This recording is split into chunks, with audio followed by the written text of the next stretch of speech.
Vaccination program in feline. We have here the core and non-core vaccines. For the rabies or the ARV, initial kitten vaccination is single dose as early as 8 weeks of age depending on the product, and then revaccinate 1 year after. For adult, single dose with early booster. For booster recommendation, require annually or every 2 years depending on the vaccine used. State regulations may determine the frequency and type of booster required. It is considered as a core vaccine in cats because rabies is 100% fatal to cats with no treatment available.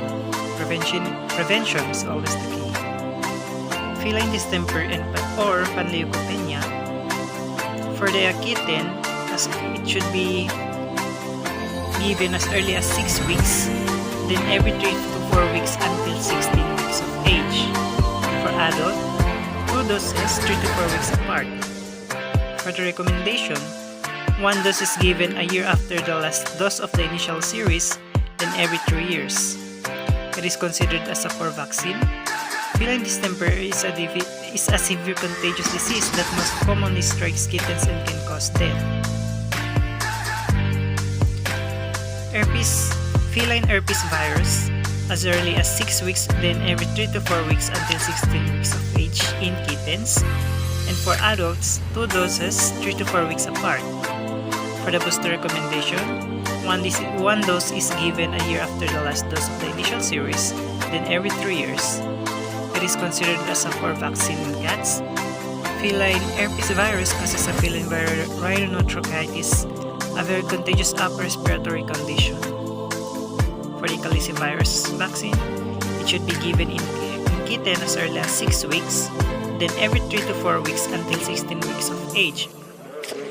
For adults, 2 doses, then 3 to 4 weeks apart. 1 dose is given a year after the last dose of the initial series, then every 3 years. It is considered as a core cat vaccine. It is a very contagious upper respiratory condition that can cause joint pain, or oral ulcerations, fever, and anorexia. For the feline leukopenia virus or the FELV, it should be given in kitten as early as 8 weeks, then 3 to 4 weeks later. For the adult, 2 doses 3 to 4 weeks apart.